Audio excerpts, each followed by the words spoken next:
Dalawang bangkay ang natagpuan sa Albay pero posibleng walang kinalaman sa Bulkang Mayon at sa nagdaang bagyong Ada ayon sa mga otoridad. Patuloy na umiiral ang Alert Level 3 dahil sa bulkan kaya 4,000 individual pa ang nasa evacuation center. At nakatutok live si Oscar Oida. Oscar. Yes, Vicky, pagkabagot at matinding pangamba sa kanilang kabuhayan. Yan ang nararamdaman ngayon ng mga evacuees 2 linggo matapos silang ma-evacuate bunsod ng pag-aalboroto ng Bulkang Mayon. Isa si Jessa sa mahigit 1,000 pansamantalang nananatili sa evacuation center dito sa Barangay San Jose sa Malilipot, Albay, bunsod ng pag-aalboroto ng Bulkang Mayon. Ligtas at sapat anya ang supply ng pagkain, kaya labis daw ang kanilang pasasalamat. Pero ipinag-aalalan nila ang mga kabuhayang iniwan nila sa kanilang lugar sa Calbayog na nasa loob ng 6 na kilometrong permanent danger zone. Kaya kung kakayanin, bumabalik-balik pa rin sila sa kanilang lugar.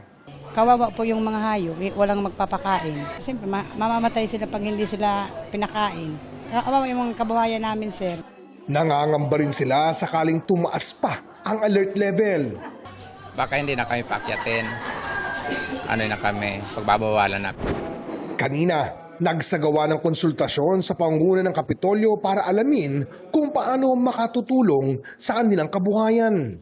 Ayon sa Provincial Disaster Risk Reduction and Management Office, nasa mahigit 4,000 individual o nasa mahigit 1,000 pamilya pa ang nananatili sa 17 evacuation centers sa buong Albay.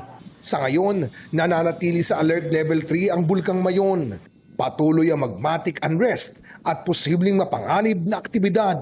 Meron pa rin siyang tendency to escalate. So naandyan pa rin yung ating pagmamanman dahil nga dito sa intensity na sinasabi nila na pwede pa rin siyang tumaas. Bukod sa pagbuga ng lava dome at lava flow, kasabay ng volcanic earthquakes, pagguho ng bato at uson, nakikita pa rin ang banag o crater glow sa tuktok ng bulkan, palatandaan ng aktibong magma malapit sa ibabaw. Pinag-iingat din ang publiko sa pag-agos ng lahar, lalo na kung may malakas na pag-ulan. Ang Albay PDRRMO sinabing may 2 bangkay silang natagpuan, isa sa San Miguel Island sa Tabaco City at sa Sula Channel sa municipality ng Bakakay.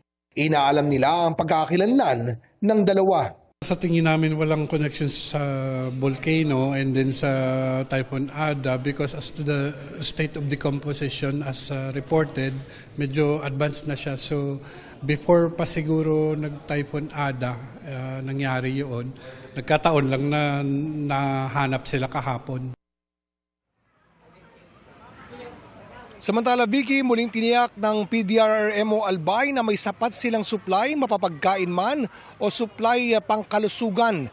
At bagamat may mga nagkakasakit nga, ay agad naman daw itong natutugunan at kung kinakailangan ay may ospital namang mapagdadalhan. Vicky? Maraming salamat sa iyo, Oscar Oida.